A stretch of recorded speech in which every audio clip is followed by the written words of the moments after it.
thật tắc cần ngay thả chuan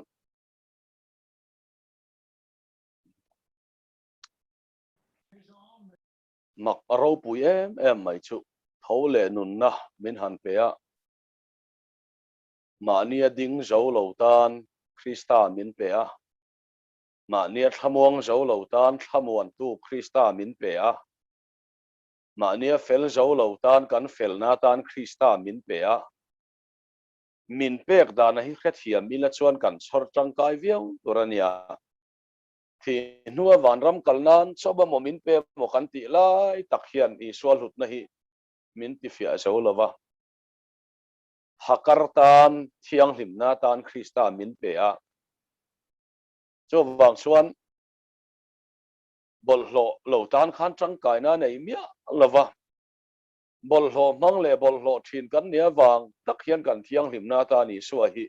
min ron pe tak mai hi hlut na ni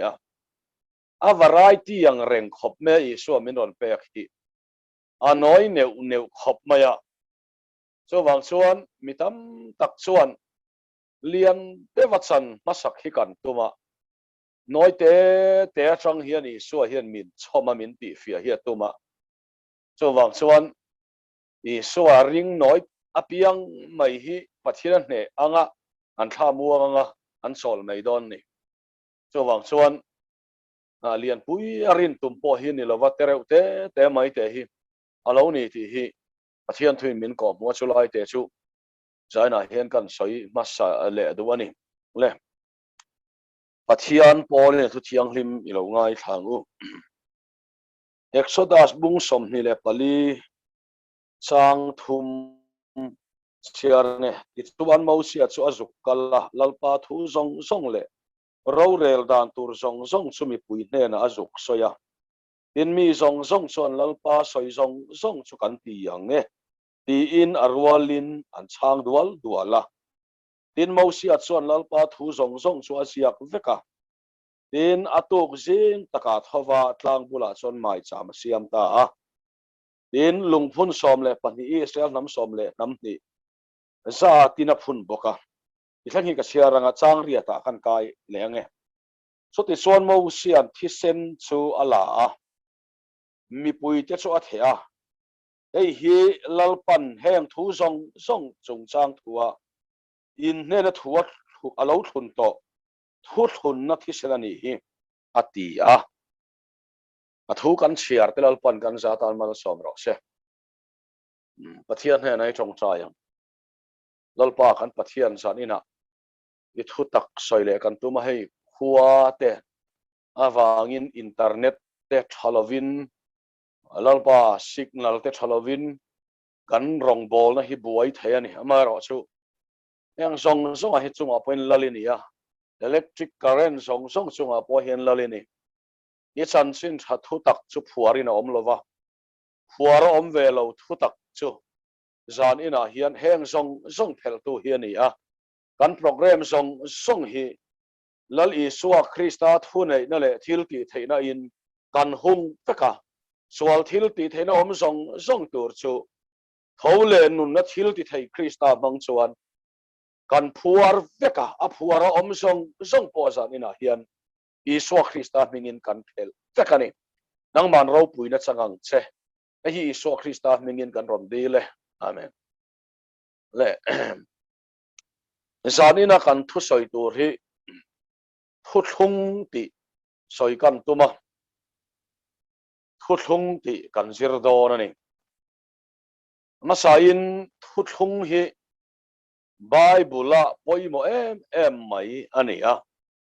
pathian hi eng angin nge che thin kan ti chuan voini thleng hian a Thuthlung luya chang khan a Thuthlung arin om a Thuthlung a cheng a Thuthlung ang zela na thokani ti hi ama sain kan soi ilang duani chu ne hemen a khia chiana wangin o lalpa van pathian ro pui le hlau om nang ma mangaya I thu pek te zoma Thuthlung lena khongai na tilang tu atia pathian chuan ring tu te hena a Thuthlung lena a khongai na tilang thina ni ti hi pathian thuin chiang takin min ko muani cho wang chuan Thuthlung thar ania wang hian du in kan zalen chuang lova Thuthlung abtang bok khan pathian ne na in rem na le in po the na hi kan nei ani ti pathian thuin min ko muani cho wang chuan mi tam takin Thuthlung om sia kan khiat lova wangin ka chong lo ngai mo lo se ram Thuthlung nam Thuthlung ti te atam maya heng hi mi mali an lo se ani chuan a zo soi sel khan love amaro chu zanina ka soi tur chu Bible in Thuthlung a soi chin so hi kan soi don ani Bible in Thuthlung a soi hi atoka nam ta na to ka mi mal ta na to ka ring tu ta na to ka thimek ta na to ka sual boy tang mek ta na to ka sal tang mek ta na to boka so wang suan mani fel na boy tang tan para to boka Thuthlung ba khilal pana pel ngai lo ti hi san ina hian kan soi lang masadwani chu kan ril ro lo om sela ti suan Thuthlung om zia chu covenant anti te testament anti te le commandment hi a hlang de ani commandment kan ti chu thu som pe khani a thu som pe hi Thuthlung ani lova Thuthlung nem nge na tura thu lo kal thu pe ka so khani a Thuthlung siam na man ruani thu som pe sinai tlang dan som khami tam takin Thuthlung emon tia Thuthlung lui kan ti hian sinai tlang dan som kan ri ron lang un thina sinai tlang dan som thu pek som kha Thuthlung ani lova Thuthlung siam na tura man ruwa ani so khani ti kha masai kan khiat fian na tan kan soi lang do ani so wang so Thuthlung chu Bible in sang khangin min ko bua Thuthlung chu mi pakhat le mi pakhat mi pahni ani ta ni chu in rem na tura in rem siam na in tiam kam na le in del kil da nem nge na ania so Thuthlung kan ti hi ani ti kha zan ina pathian thuin min ko moni so mi Thuthlung a chu Bible in min ko bua Galatia bung thum sang som panga chuan mi khing Thuthlung poni sela ti nge to chu an phel ngai lovani an bel cha ngai bok an belin an bel cha ngai bok heklo atiani so wang chuan Thuthlung reng chu ni ti nge to ani chuan an phel ngai to lova zaina po hian he ram hian a khiat tur poimo lian em mai chu keima chakna le keima theina in pathianin lal Isua Krista a thuron thun to kha ala phel ve reng lova ala het ema phel le tur thun ani lovani ti hi kan khet masak apoi mo a so wang chuan ne kan ril ruwa kha lo om masa sela Thuthlung om zia lo si kila a tha ome tin adot le a chuan ti her han soi le ila Thuthlung kan mu masak ber chu nova chung changa kan mu ani Thuthlung zong hi pathian khongai na ron lan fian na turani a Thuthlung lui hi Thuthlung thar enga tang lo chuna fia zo mia lova chu wang chuan zaina pon kan soyanga kal varit tlang ti moi tu tur vek a thil zong hi lo oman ni ti kan rom sela tin azava hian Isua Kristan tho choi moi tu tur vek a pathian chatuan rem ruat kal zelani ti kha kan ro lo om bok sela ti chuan Thuthlung kan mu masak ber sun no van he na ni hei adam ne na I thu pek hi Thuthlung ti an soya om thina ma ro chu Bible a Thuthlung ti trong ka man chia lo wang hian kha chu ka soi lang lo mai anga aman lan china kha nowan hun lain mi khing swal sia pathian in anru suang to swal hirani ti khiata wangin ti hlum vek atuma ti kan huwa Isuan no walong tu protian longa lutuk tira no wate chung ko longan hima tuile ta mian thiveka Isuan pathian in no wa nena tuile to lova athin rima pianga pathian in mi khing khemnan tuile ta man to lo na turin no wa nena pathian thuron thung ta ni chu thuron thun chu chimbal thuthun na nem nge na ron pang ta ni chimbal ka sam tiranga ti ani chu thuthunga chu pathian Thuthlung ani a chu chu novel lam in tiam kam na lam ni lovin pathian zokin athin rim khan tuile tamia khem to lo na turin thuron thun pui ta a chu tak mai chu nawa fel wang ni lovin khongai na thuthung kalvari tlang en tina tur ani Isua Krista thin en tina tur ani ti kha zanina kan ro lo na se kema sataila a thome chu chu kan Bible Genesis bung ruk chang riat kha Bible ne chu han ke vila nova chuan lalpa mi ta tlunga ti kan huani nova chuan Genesis bung ruk chang riat a khan lalpa mi ta tlunga heti lai taka hian pathian thuaron pui thun pui chan hi thu thun pui tla kana wa hi afel em wang hi a ang ta he ayani thu thun pui tla khopana wa hi afel awangin pathianin tuile thi nowa fel wangin tuile tir to don lo hi a ang le ni ama ero chu sap trong Bible King James kan en chuan but Noah found grace in the eyes of the Lord Noah chu pathian mi ta tlunga ti lovin pathian mi ta khongai na chu huwa ti ni he thu tlung hi khongai na ni mo mi khing kha an sual le don tia khia a tuile ta ti hlum le ngot ai chuan Krista chatuan rem ruat ala theng si lova ti hlum le ngot ai chuan pathian zo khan khongai na in thuat hun pui ta ri ngot mai ani ava han hluem ve o katia nova chuan pathian mi ta khongai na chu puat ani pathian khongai na awang khan pathianin chimbal ka zam ti ranga ka thuthung hi karon en thi na nga ati ho nova tilam ni lo khan a thuthun na zo kha karon en thi na nga ti kan soilo lo na pathian thin lung hi in sak lo zia hi ka khia a tharau thiang lim alon theng silova krosa fa pape khani don silova chatuan rem ruat ala fam kim don silova in sual le turtein phakar le turte ka veka ni ma se karon en to lawang chu a chan chu ti lum tla khopin sual le zel don sia ka thuthung zok hi karon enangati hallelujah pathian fakirom ro se he thuru khe pathian khongai la thuthung hian thuthung masabera khan ba lo huai ani zanina hian hi khongai na wa nga khovel hi ti danglam chin fel hi pathian thin lung khani top nai ni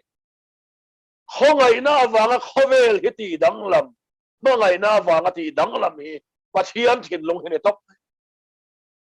so wang chon pathian khan alo em thin zo ka chu anuan mi khing kha a em to lo tia chen zia chu nova hun nuwa hian mi khing hi an la swal lu tuk ama ro chu voi khat ma tu hi alet to lo in lo chi ve em mi khing sem nan hian tui alet le kan kha to lo pathian chu a thu thunga arin omani pathian chu a thu thunga arin omani tia chiang ani so wang chuan a thu thunga khan ati to chu mi khingin thuan thun ma an ti nge to ma an phel don lo chuan pathian chuan a thu thung chu a phel don lo mani ti hi ring tu te le na khiat tira thu thung nei tu hi choi moya thu thung nei tu kuta mi khing hi chom tak le zor taka soi tu re ka nei lo ve mi sual mai ka ni anti a pathian khongai na nuaya yen soi tur le chuan tur nei ve mia lova khongai tu chawan chuan thaina turen thu thung hi lo siamani ti hi zanina kan ril ruwa lo om masa sela apoi mo le ani so thu thung thar em roka pathian chatuan rem ruat ani ti hi zan ina kan soi ten a dot le chuan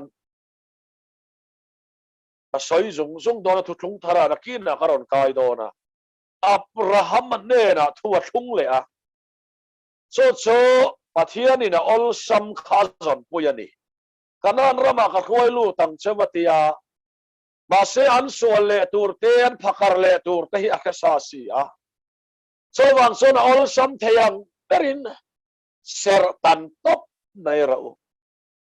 ser in tan phot chuan I inami po athu thung che khane en zelo I ngai angani lawani athu a chengani pathian thu chu athu ba a hi chu enga ma vak ngai lo enga nga tha po ni se athu che hi pathian le duani ta chuan e khai fel fam kim te that fam kim te kha kanan ramatiam te ne na khan a tha te zong zong kha han tiam se an klin don lo ti kha khria chena wangin I inami nau lo piang to phot an seritan turani isuma I lei po ni se I boy po ni se ser in tan turani ti ser an tan chuan enge kanan rama khan huai lu dolani sumi kanan rama huai lu tur thutlunga ta chuan ser tan kha an pathian in an khilta a ti chuan Abraham ena an in rem na su ser tan aloni ta reng ni seran tan chuan alungo me mai ni pathian kha ama ka sin o Abraham te kha at che sol ve fo me ni a maro chu thutlung hi Abraham na zom tat mai ni ka soi don rin na awa ka thiam chan na hi alo tok don ti chega hoi na rin na awa ka thiam chan na hi atok don ti en tirani sertan ba ka khan fello na tam takkan nei ve Abraham te kha ma se enga tige pathian khan anol tat lo thutlung khan bo che tat lo thutlung alo pa chen tat maya no man ne na khana en thin tur chu thutlung ani ti hi alo tiam dei to a chuwang chuan Abraham te lam kha lo che sual ve in sak lo na lo nei ma se an sak lo na lam kha en lo wa a thutlung a so kha en a wangin thutlung arin om lalpa chuan thutlung kha alo en tlat maya nak iti ve la siam tu chuan kan no pan lain puthamona te ho lar lai ra kha ania ka soi don le thina hei nia ka pa te ho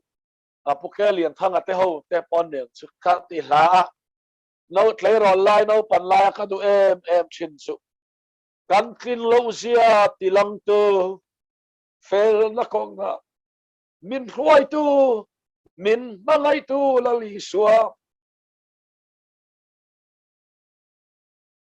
kan tan da thalang ngani chu zan ina hiam lal I suwa Krista rin na awang at hiam san na tur at thutlung awang savami ten rin na awang at hiam an san na tur he Bible hinaron chui chau charat saraniti min ko buani amak intivem Abraham himi fel fam kimani tingai reng lova rin na awang in Abrahaman pathian ringa afel awang le tilawat so ren na so fel na ruwa kani hallelujah Abraham hi achui vek lova pathian thutia ma thutlung rin na chia khazu en sa khamale ei khial fia chuan zana hen sual hi zakanga pathian khongai na za om zia hi khianga pathian khongai na thuk zia hi khianga sual I zakanga pathian phat san I zak to anga amma nilo ngai ven hi zak to anga khongai tu thuk zia hi khafia to ang te he zan ina kan soile du ani kan siang tura khangaya Abraham chu fel em hey speaker lang lo ruaya nang mai lang antia postara khan adik chet to ano ale azu mania engem of anan siam rem zelani ti chuan zat ina chu Abraham kha fel em a tha em ka kauta tiam ka cham tir ta atilava Abraham chuan pathian ringa Thuthlung Abraham na ngai poimo na te khaen saka Abraham chuan chaklo na tam takanai ma se pathian chu athuthlunga kala athuthlunga chang hian mi chui zela sumi ringa piang sumi fela tiam changa puang top zel bai khovel zirtina na in kal top in cross top bai khovel thuak ne na in letling top bai akhet hiam lo tan chuan pal zama ol akhet hiam tan ro chuan pal zam aza thak ngoi ti swal pal po za thak pal zam chu soi lo pal lui chu soi lo khiat lo na wanga ti swal pal po za thak to a so wang chuan zan ina không ai là thu tắc mấy khi ăn hết phía thầy là vậy cho vàng xuân có đến thôn để bung thum sang sòm bằng à đồn thằng in mau xia lệ khabo ăn kẹo và piang in khổ nó pang ai chút lim là với ông phâu chen thôi thôi người ăn kẹo và piang in Calvary Cross không ai na ăn kẹo chuộc dấu là vậy và thiên bao ngày nó ăn kẹo chuộc dấu là vậy Nima sila Krista laman hoy tiknia pianga so kho na sula mavina omangate Thuthlung lui kho to hi Thuthlung lui changin kho a hong lova Calvary changin he kho na hi aron hong ta so wang suan zarina Calvary tlang he fia piangin khialo len huna mangana lo then huna en kim hian fia to anga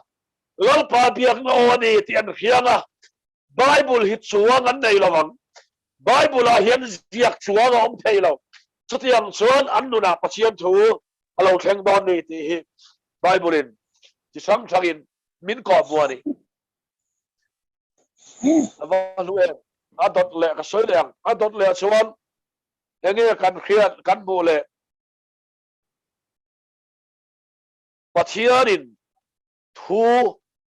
Israel te akhuai kana rama chang ai kupta suai don khan thalera Thuthlunga buat sai lea so Thuthlunga ron buat sai so sinai tlanga mosia ko chawa pathian lo in puan ro pui tak mosia tonga ke chuan lung phe ka chu thupek zong zong chu dan te sep zaruk le som paria tan te chen chuan zaruk le som ti an ti le thupek som kan ti kha asiak chuak ta a so so kalami pui so ko khom la an ne na in zom theyang em so tiang che te ni mosia le ra chom choka ke chuan aran khira kan zom theyang an tirwal duala so ti ni chon ting en ro le ati ge nan chuan egen pan le ran thisen bang le mosia chuan a the ta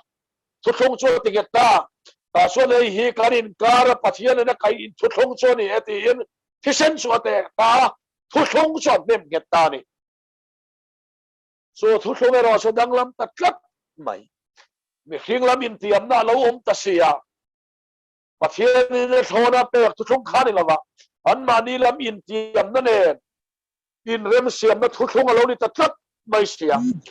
an in rem siam na changin an in rem siam pui dan khan ka chiang der silo I certain lo khir te em mai sia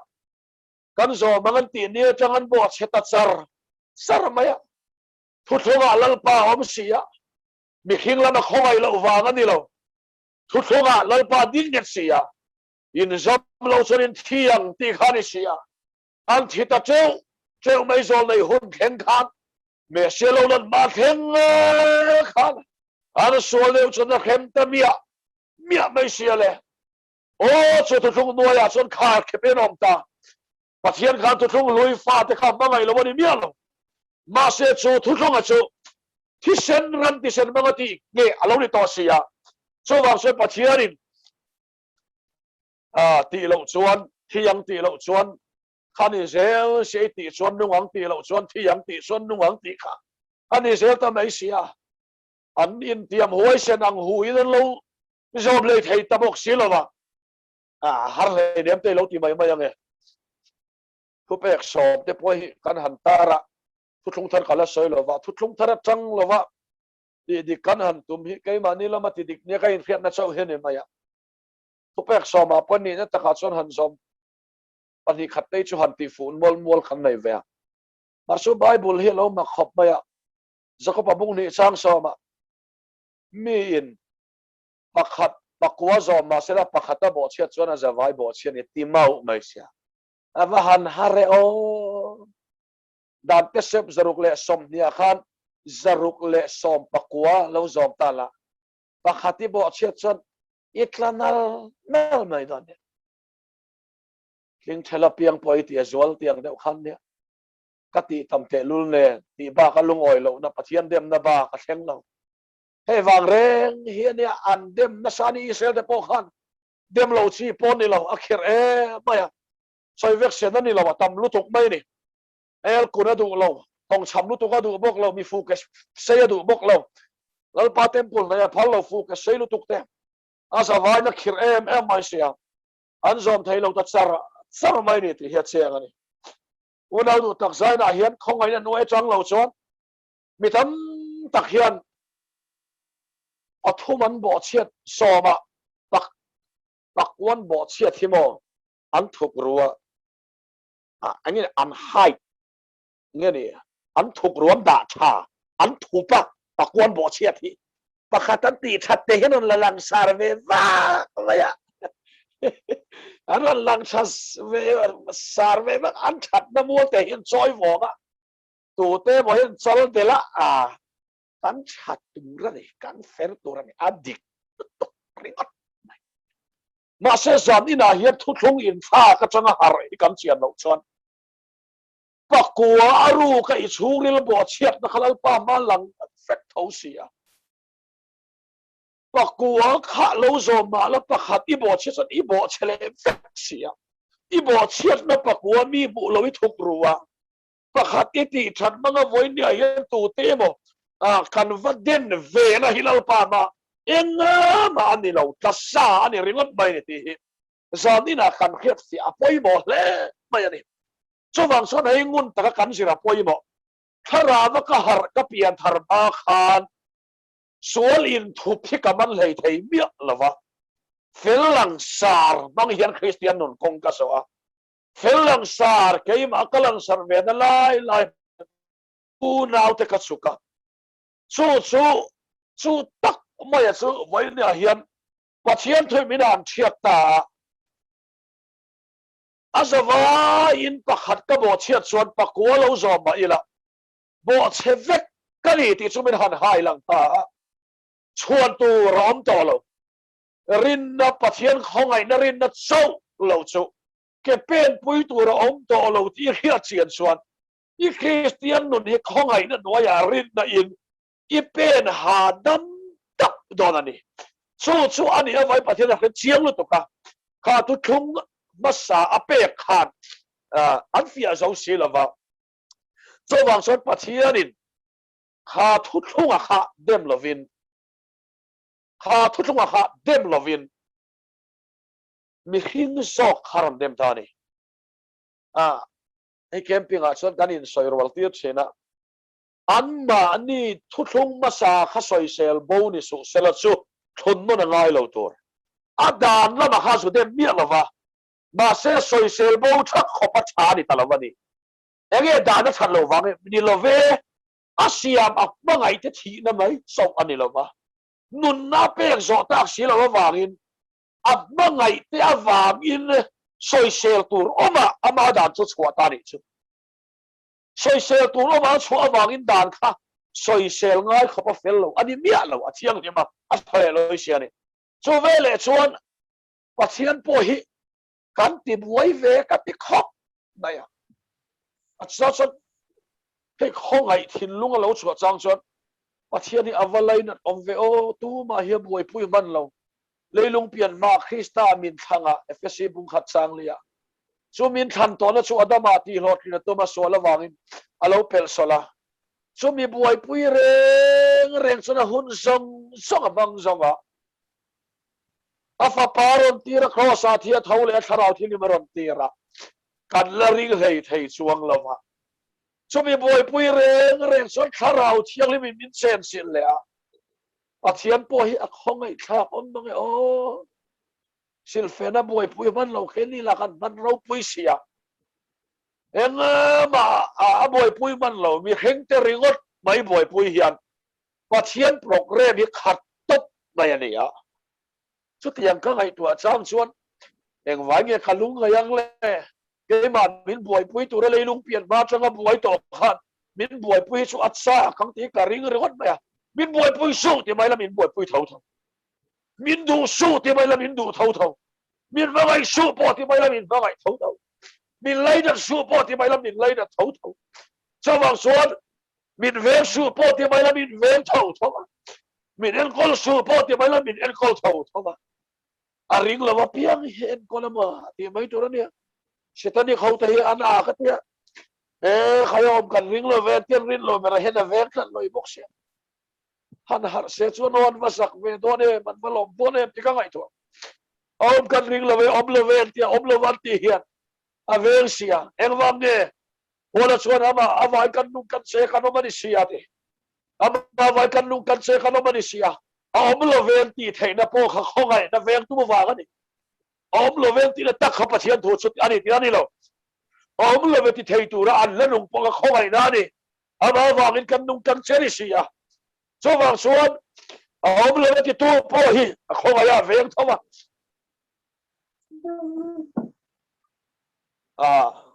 เฮ้ยเสียงเสียชวนโอมีเห็นเปลี่ยนทารินหาสัตว์ตอนละวสินหมดเลยนี่ก็ไงตัวเขาไงทราบอมปะเทียนี่อะไรนัดอมเชียนกะเทียปะไก่นี่เลยนัดภาคส่วนนี้เมียเราทำไมเราสู้อามาถินลุงมีนนปุตตีนาจังจนเราเท่งเวทีนี่อะไรนัดอมจอกไก่มานี่จอกให้กันนี่นั่นตักอาชวนที่ชวนสู้ทุบเปกสู้อันซอมไทยตะเสียละว่าปะเทียนินทุทุงรันทักฮะอาทิลตุมอารันนิตานี่สู้ทุทุงสู้มีหิงลำอินอันนนเตลเวชวน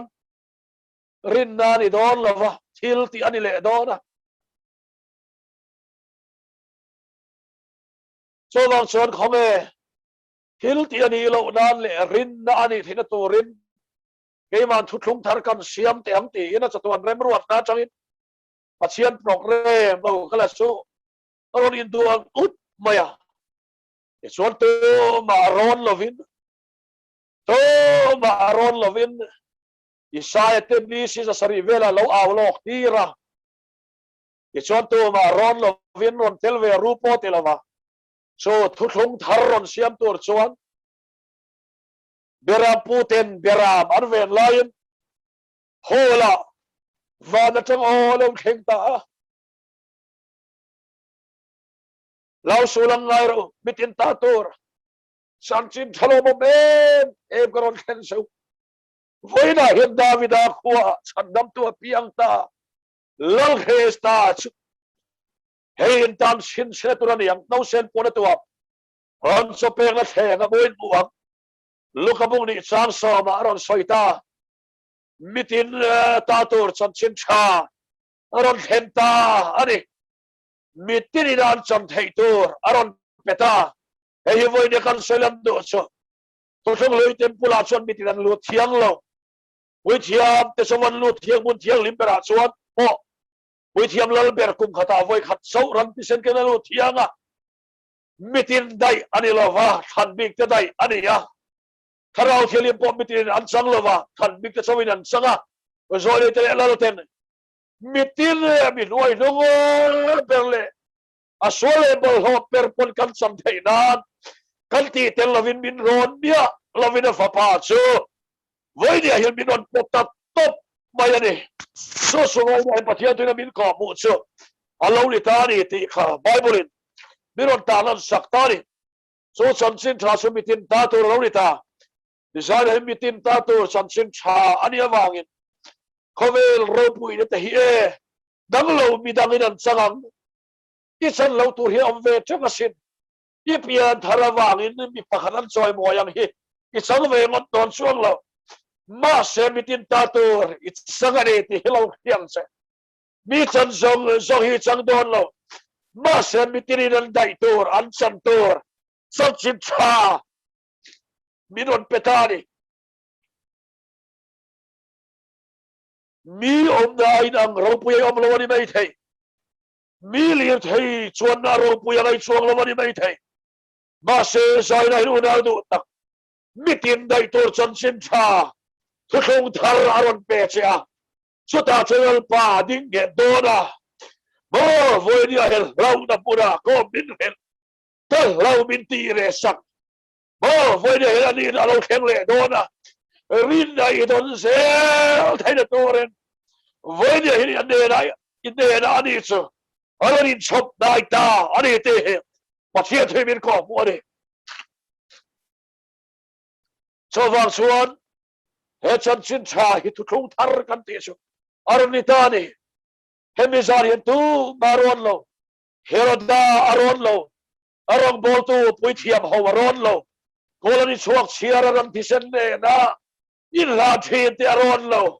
pui thiam te in lan le pek na wa kan in wa pathian mangai na ron in pek ral na wa ne voi ni kan in rem dan lo pan Thuthlung thu aron thung le ta ni mi so ten Thuthlung kan ti chu mi pakhat le mi pakhat in rem da in sauitan kan ti thena ni so rem kan ti na ve chira in rem na ani chen om zia so 50-50 in rem na ani ta be ni so tiang in rem na so kan siam chen ma se in eng wange in ti thiam lo ve ven ni a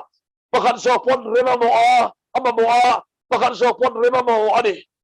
ma se tiang hi mi khing le pathian in rem nei chori ve lo pathian khian kan la kha voi khat ma ti sol ve lo voi khat ma rin om lo anei ve lo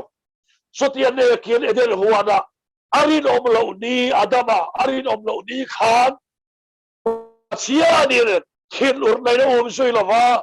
hoi nei no om sui ya le an chia adam tira ma se ma hia kho te re ne savun kor fula siam saka kai pui na alak sakani le an chedoga hian ke ya ni mil hia kho to re ne papa min pek le atiam khongai na ne te he aron en tir le khang ani cho wang chuan zan ina pathian thuina min ko moi kan khe fia poimo he Thuthlung pathian le mi khing in kara chuan pathian lam khe ti sol pakhat ma nei lova min rem mo velo rem mo tu chun ang le ke hi kan ni pathian rem mo tu chu kai ni hi kan ni kan in rem lo chuan pathian lung oi thei lo pathian lung oi lo chuan tharawin min pol thei lo nungin kan ne lai lam ti thei lo nal pa lung oi lo chuan ani chuan min pol tur khopa lung oi na te vodi na in pol tur khopa lung oi na te han dap don ta sela zin lo ma lung oi nga kai na ma so oi le lo wanga en ti kha ba lal pa in pon nei dang le ke hian kan chang don sila ba so wan suan alung oi na to re ne nang ma lam ron en lo ve ne alung oi na ta na ba le ma ron in peta rem ma mo sok to in mum na kal han thei lo wa ama mo lo sok to pathian in kan in rep tan afapa hiron han ta ni hallelujah pathian fakin omro se so zan ina Thuthlung thar kan ti helo ni ta ni Thuthlung takha asoi so le dona so chu kan in rem na chu eng tin nge ni le thuaron thun ya ka soi le don eng tin nge ni le thu churon thun ta kan ti dona nang ma sual om te kha nang ma bol ho no om te mi khing lui te ngai tua na hlau na te sang na dik lo chi sang te kha nang ma are huna Thuthlung chu ti ge to ni sela re le nom thei si lo bo le nom thei si lo ava boy khak do mi khin aya in rem na siam pui hau tak hi pathian khiat karing la ram sa po ol zo kan mi khin hi chu khir mi khin chau lo cho sir tiran nai lo ti la kan sakhian ati fi em maule nim te in rem na siam pui se pathian ol zo kan ma se he mi khin hi chu kan suga kan mi khin na hi so le na in zom to sẽ ta nung sang pu to alen em to wang hian rem hielo hau tak em Asiam pathian sia hi do al to maya pathian thiang lim lain asiam bi khinga chu thiang lim chang na ya thiang lim ber po thiang lim chuanga bal lo le chau thein ani awang in bi khingla ba chon rem rem na siam pui tla khopa han lak chua to fel le cha le thiang lim bu so lo wa cho wang son pathian in rem ta tan thun na ta fa paron pe ya so thun na su ti hian kan mule ta ni hep braya kan mu a Thuthlung ama ti thiang lim na thi sem chu thil na ra na ruwa ta khongai na tharau ti voi tu chu eng tia khem na sa tu tla kha ngen ngai ti minun ko mu ta ni Thuthlung ama ti thiang lim na sem chu khongai na tharau ti voi na hi e u na du tak Thuthlung na enga ma ngai lo na hi ni asia kha in lo chiar chiang veng em o Thuthlung ama ti thiang lim na thi sen rap beta khongai na tharau ti voi tu tharau thiang lim ti voi na cho ke mani ti thiang lim na Thuthlung thi sen enga ma ngai lo na hut lo na he tharau thiang lim ti voi na ni ti kan fiap fiap poi mo zoram po hian cross tel lavin tharawa au na sa hetiang ai na rau mak pi pu lo theng do ania khongai na tharau khongai na Thuthlung a chiang lawa tharau thiang lim au na suan rau mak pui lo theng po om du khop bai ta hian phim khorangai balance ne bakal hiang ngai phim khorangai khop bai hei hi kan ngai tu chen poi man ka ya chu Thuthlun na su ka mi khing lui ti boral nan hian ka sual ti boral nan ka du am ka ik sik ka chapo hi kai malama are tak tak thei silawa ati re na Thuthlung atan khan a fa pai na ron thi pui ta a crossa athi pui na chia kha Thuthlung chu bania chu Thuthlung chu nang malama lo chu ale huna po lalpa Thuthlung chu anung ani lo athi to ti heni in thito po in thito te he thi tum to su in thito te Thuthlung dik tak to kan ka thia mem o in thito ti Thuthlung chu ni i suan na tho kha kan in ren na keima lam mi khing lui ti bo la ni lo chuan lau pa lung oi thei si lo keima lam a ral thei si lo wa su a fa pa a ral na tak chu pathian lung oi na ni ta a su i swa thi to chia chu nang ma thi na puang ta a kha kha Thuthlung chu ni a chu Thuthlung la chuan rin na ilu chia khan Krista thi na khai chang fia don ta ni pathian fakin om ro se i chu mi chang fia a lo chuan mi tam tak son ral khata changin mi khing lui thi ang tu ma eng tin den mo ne he na han tia zai dam lai te thi lai ni reng reng lo thup lai mai mai ni huat ti nei lo lai te hi thi lai ni lo i mi khing lui thi lai ni lo i ral lai ni lo poi soi lo tu i nei lai te i mi khing lui ral lai tak ani lo tin ngai ngai tu ma chiang ro aral na jok su Krista kha ni hallelujah al ba fram lo poi soi lo tu i nei lo lai taka in ngai klom ve ral ve ni in khiat na song nen khan lal pan pasing rala lal pa son ti ral ini to ti thi ini to ani ti rin na i vatom chia hian Thuthlunga son ilu ta ni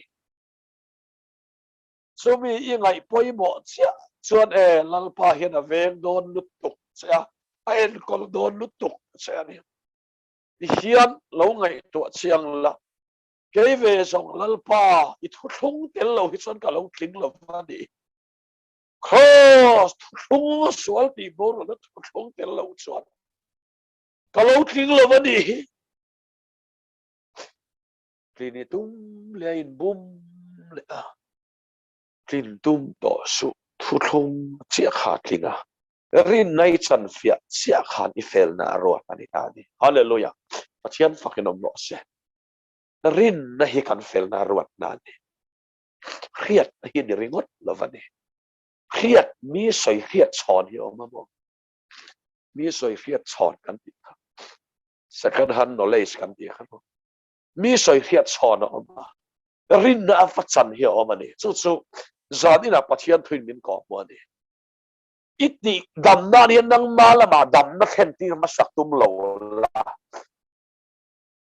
inat na phur bo na Thuthlung atan Krista a hian thuaron thunga pathian ron en wang chelal pa kapu manai ti chia hiam pathian chon ka fa pa a kati bo to na khan ka ding hete kha Thuthlung thakala thak lo ve in idam na sunang malama ni lo vin afa pathi na khan anat na inat na song song alang bo na kha Thuthlunga lal pa na puanga Thuthlunga ni a bo ti hen lal pa ding ke em pathian hi lo ding ket le don lo ngi he thina pathian hi lo tlan chele turanga te nga ya in pan dona ya ichak vak si lo wa mi angin in pe thei bok si lo wa pathian hi ran le do chen i kher ya wa nang ma hi tan che zo lal pa hi la ka voi khat ma tan che lo wa a Thuthlunga lal pa ding ke tani ti hi sa din a het pathian twin min ko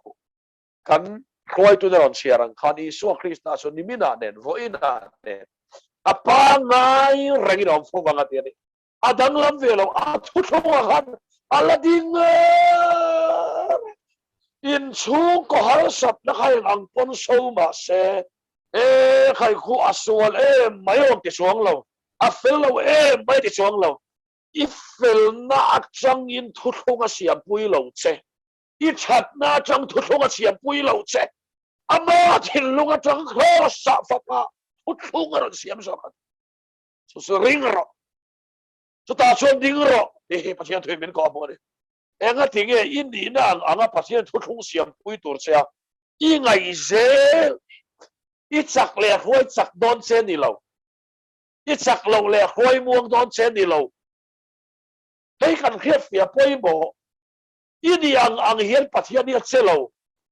Ichak lo lai ber pon ichak na atana Krista apek na che Thuthlunga khanal pa ding kita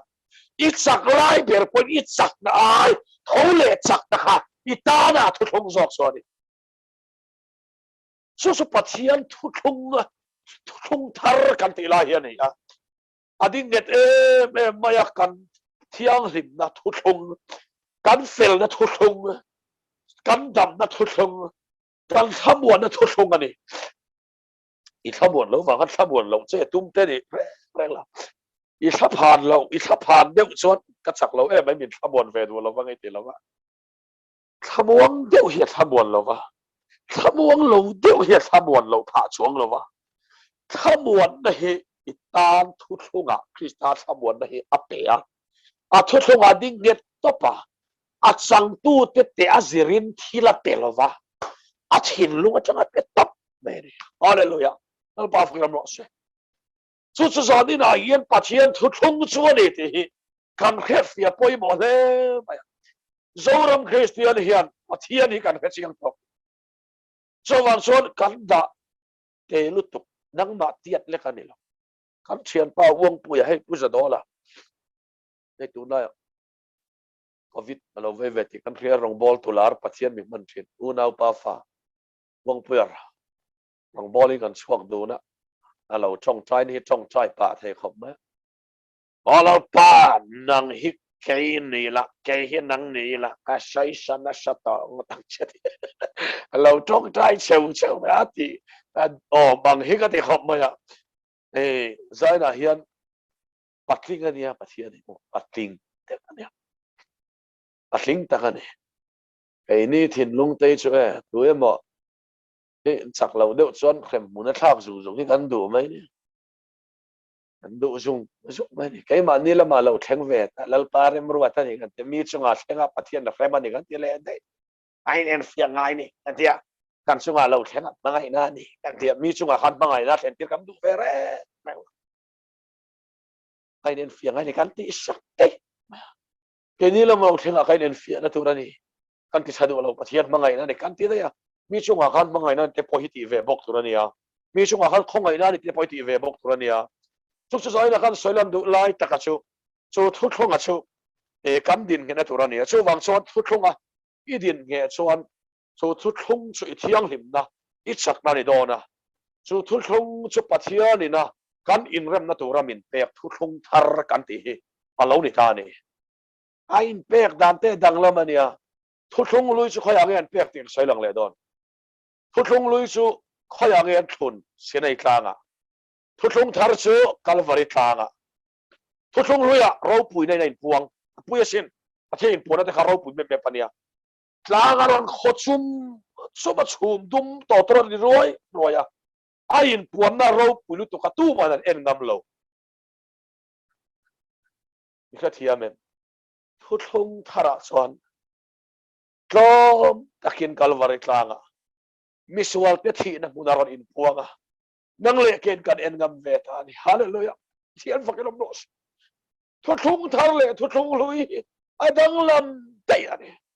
Thuthlung thar su aro pui lut to ka tu manan en ngam lo kalvari tlang su atlom lut to ka abu piang khad le ngani adai jai ani an dam ani ro pui na in sinai tlang ai puanga kalvari tlanga pathian meu ain syndrome na in puanga pathian meu in ti te to chuan keima ni ti atinaron kala keima ni ti ataron in siama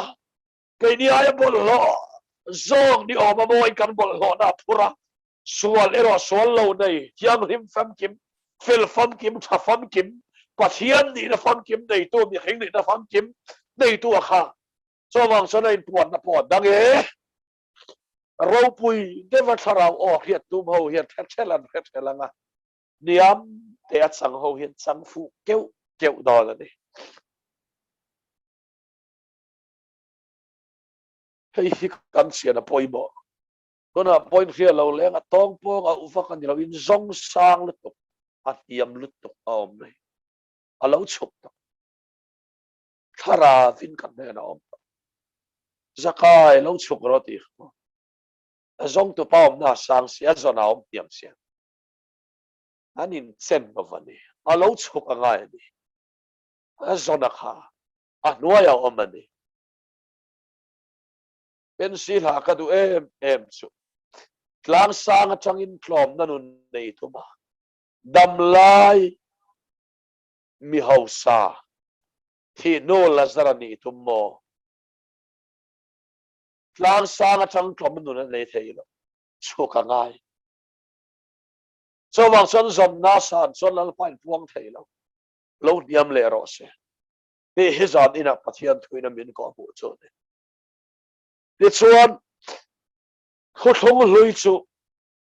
engin nge anti nge ram thi sen mangin ram thi sen manga ati nge to po aget ani chuan Thuthlung thar so in nge ti nge pathian thi senin hallelujah pathian fakne mos Krista thi sen ati nge to he su to don lo khamwa che irena khom nge ya arwayang che ati thi sen ram ti ketani hallelujah pathian fakne mos a thutiam song chu afa pati sayo ti ketani arwayang che nera khoma Emmanuel katnera pathian om ti te ketania chong chuani ai nang lo em maya Thuthlung thar nga chang yan Thuthlung lui hi fi ilo ama fi adon tin adot le son enge kan bu Thuthlung lui khoyang yan sia lung phe kha Thuthlung thar khoyang yan sia kon thun ni bung thum sang tho vai tin ya sai Krista akan le kha keimani ngai min sia tir le khatu ya siak milo thin lung phe ka siak Thuthlung lui chu lung phe kan siak ka Thuthlung thar so thin lung phe kan siak ta hallelujah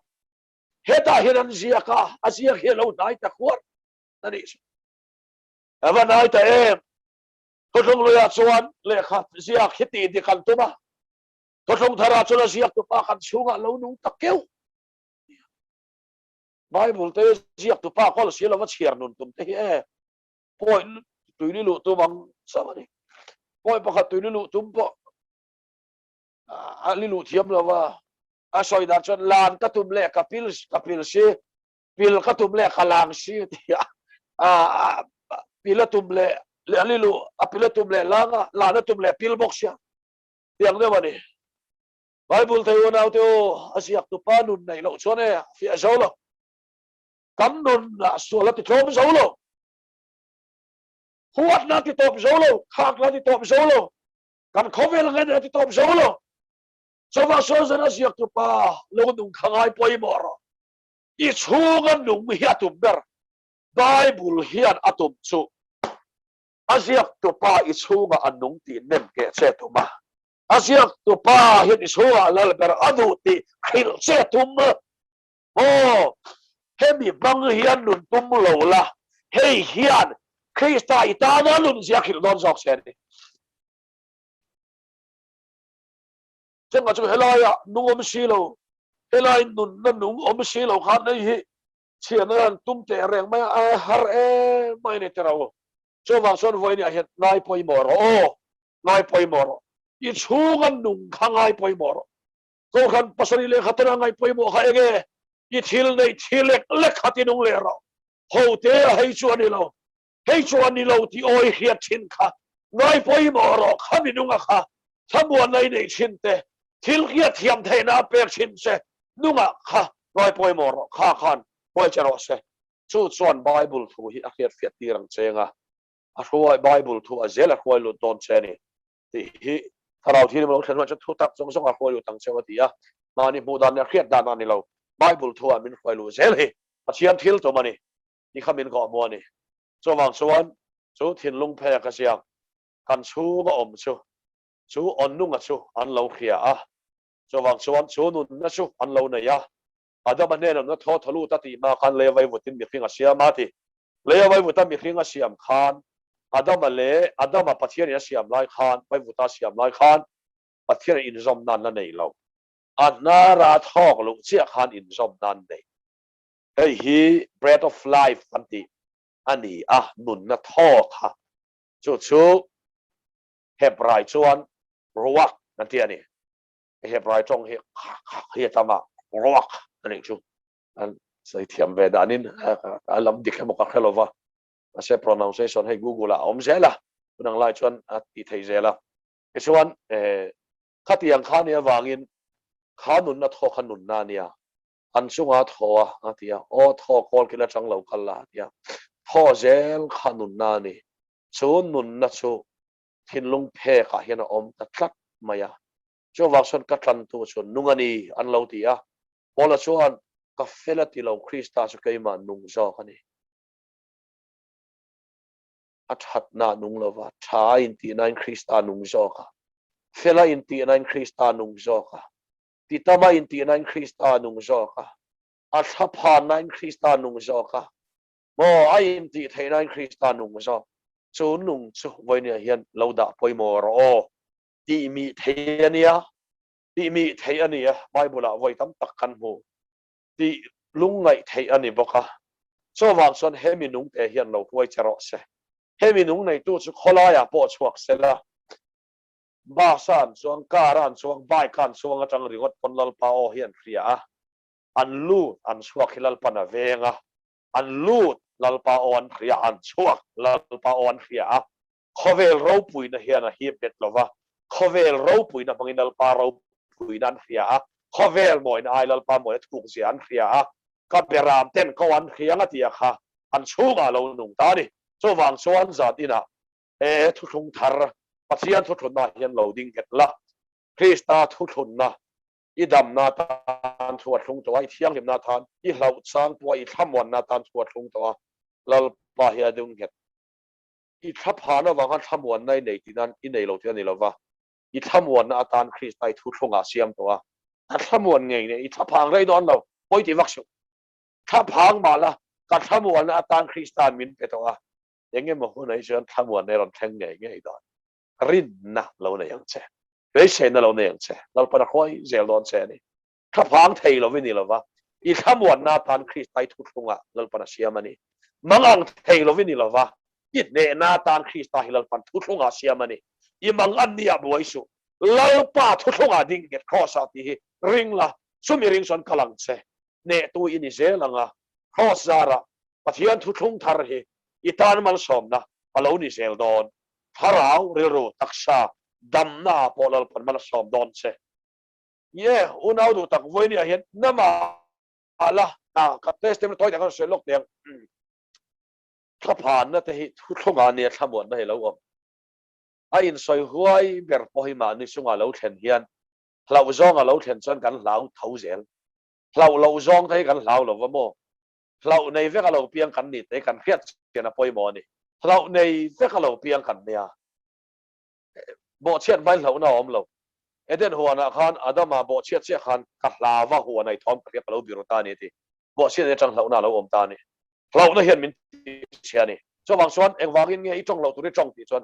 ทิลนี่ตัวนั้นนี่เราพลังที่ลาวาชินเฟลว่าที่เราจ้องฟัดฟัดเจล่าเองวางเงี้ยไอ้เมียนไอ้รูตั้งชอบมันลาวรู้ตัวกันบ่พอมันลาวาอันเราเชื่อมันนั่นเจล่า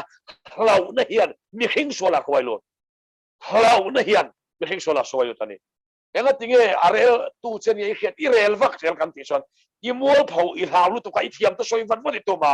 เราเนี่ยขานคริสต์ไม่ได้พิเศษเลยนี่เราเนี่ยอุณเอาดูตักข้อสักเนี่ยอันนี้ตัวเราเนี่ยพอฮีใจน่ะเห็นอัฐุลงอาคารเนี่ยอันนี้เวกต์จะวางส่วนรินนาเปเช่เราเนี่ยถ้าเรามินเปเราทิ้งไปทำวันนะถ้าเราส่วนใจน่ะเห็นเราควรจะเสียละนู่เขาตั้มตักฟาเตียนตีส่วนฉันเตอันทำฉันเจอันเราฉันเชื่อละวันน่ะเราตกส่วนเราอมไม่ยังช่วยเรานี่ไม่ยังตีเราว่าวางคันมีแค่นี้เจเล่สักค่ะเราสุ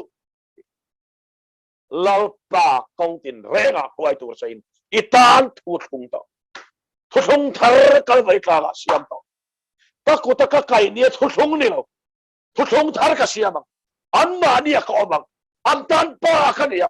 กับปาฟันโอฟับปาอันนี้อันจะตบไปนี่โม่ปัจเจียนฟ้าอันนี้โดนเลยสิว่าตันฟันโอฟับปาอันกอลตัวอัจฉริตัวอันนี้โดนนี่อันที่นี่สว่างสวนอันตันปากันเนี่ยนะกับตันฟันโอฟับปากันเนี่ยอันนี้ยังที่ทุกทุงทาร์อรอนเสียมตัวนี้ส่วนทุกทุงทาร์ส่วนสายน่ะเห็นอิจฉา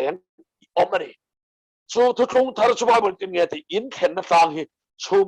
เหตุผลมุ่งส่งปัญญาเจ้าส่งประคัตชุมดุมเตะกลางคอยเทตัวตัวนี้รวยนะครับนี่เราปัจเจียนลุงใจอ่อนกลางเตะที่โอ้ใจอ่อนกลางที่ชุบปัจเจียนเจนนักลั่นเตะใจอ่อนกลางปัจเจียนลุงขวบานเยรูซาเล็มเชียร์เชนเราเขาอินข้อปุยมีเฟลติชัดฟังเกี่ยวกับทาราวเนี่ยนะที่ดูน่าเห็นกับเนี่ยนะพระดีใช้โชว์แล้วนะที่แล้วลิสัวดิ่งแล้วมันมีเท่านั้นขันโม่กัดเล่นะพระดิษของไอ้ส่วนว่ากันไรเราอีส่วนเนี่ยนี่ไหมอีส่วนกัดเล่นะที่เราพระดิษอีส่วนกัดเล่นะที่ช่วงว่าส่วนพระดิษคอยล้างเงี้ยที่ส่วนไบเบิลเราเงี้ยเราช่างใช่ค่อยบอกขอวักตัวมันสุวานบอกลูกเนี่ยดักวักตัวสุอีส่วนกัดเล่นะที่พูดให้เราทาราวเขาเวลาเฮียนโมเสียทาราวเนี่ยเอลิซาทาราวเนี่ยเปเตอร์แต่พอละแต่เขาขาอันนี้คอมปุยแม่กันส่วนใครพูดให้เราทาราวส่วนแต่ส่วนนั้นเจนสิฮาเลลูยาเทียนฟักน้ำร้อนเช่ทุกคนทารายาปุยลุตุกตบเป็นเฮบรายบุ้งสอบปัญญามิลกอบวัวหรอไบเบิลอินโตรที่ส่วนอับเดลที่เซนไอทุกทศกสอยเทอีสัวคริสต์นาทุกคนทารปลายเนี่ยแค่กินดิสอกวันที่เขาเชียร์เซนเราอินข้อมปุยนี่ส่วนกันบุเทเราบุเทก็ละชนวันใครไอ้ดิฟามวงดอนมาเสียอิมิดนี่สมัยที่ในบุเราวังถ้าเราปัจเจียนที่นักหินเชียรินในอินเราปมตัวมันเชียอาจารย์ช่วยเนี่ยกันลิซาปอค่ะดัตท่านั้นออกรายคาราเชียนเราเนี่ยส่วนเรื่องสิไปเจอเราหัวแล้วนี่ค่ะแล้วปัญหาเรามีแต่ติเมงตาไม่ตัวลายเลียอินเราหัวเวททำไมนี่ข้าสุริยสิไปเจอในนั้นอินการะขันอาเซียนเลยบุเวลว่าลาวะ lalpa ka sia lo mi thiti men sakang che ti amit meng tani kha an lama chang ai chan kan lama chang an tam zok i lama chang su tu tenge mi fel ti that fam kim ho Krista zara mi fel pasal tha ho zong zong khan rin na in kan siak la hero pui che an chen ching che i bu thei lo lao su ai la lo zo Thuthlung thar pala Isua Krista abela thisenai tu zok abela thisen chuan ama tan pathian aw ei cross thu sen chuan khovel tan pa aw ei ve thungani hallelujah alpa fagram lo se abela thu sen ai thu thazok soi thei Isua Krista Thuthlung thar pala hen thleng kan nei he Thuthlung thar han iding to ani lal pana chen se om pui che chu wang chuan zani na hian Thuthlung thar idam na tan Krista lal pan thu nga inat na phurto inat na phura avuak na vola ilungai imangan yeso de na bel zong zong kha idam na tura athuthung ani chuwa son lal pa ding ke to ani chuwa son zamina so thuthunga chuan loading ke tang che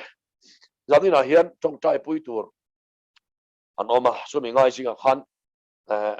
ming ka thei ngil loka e a ke mi pa kha tunge min lo khil thelo ke mo zong wala thela ma tang kha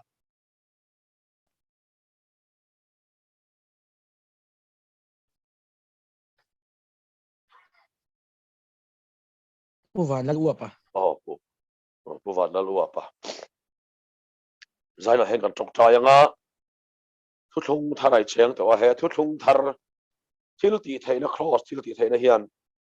I tharau I ril ru I taksa I hlau I mang an zong zong lo khat vek ro se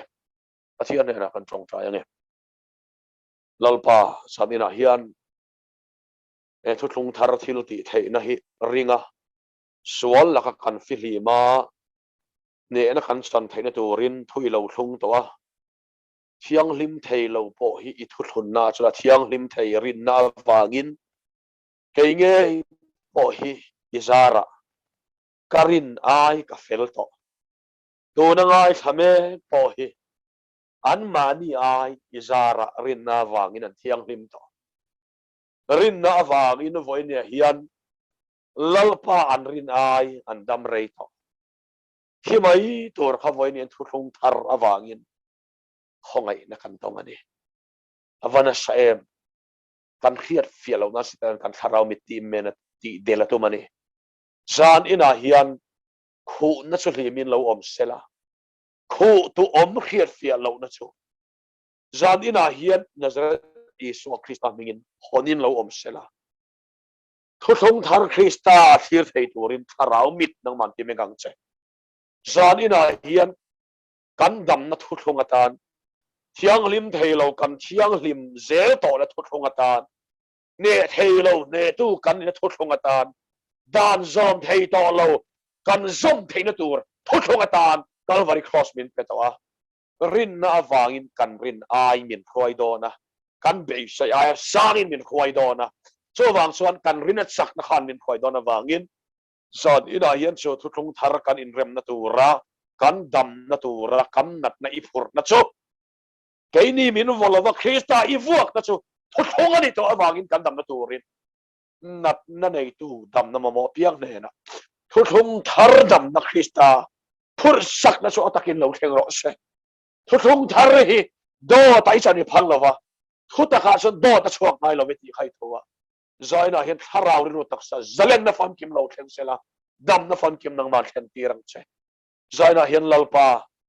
chu Thuthlung en lova mani kalau en thin na chu ka chau na ni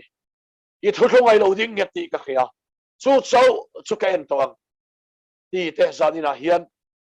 khongai takin kan thut muna chang khan kan kut ding lam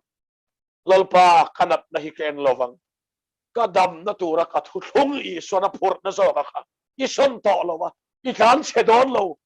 ka dam hi du karil ru ka tharau ka dam hi du nangin mi khoi don so mi Thuthlung atan son I fa pa thui lo thlung to I sot le to don lo ti ka khia ni I Thuthlung I lo ena ke mi chak lo tan hian fa pa min pe ni I thei te zaina hian kut ding lam theu Isu Krista mingin kan om na chang khan I lo phar chua ka ngo hallelujah zaina hian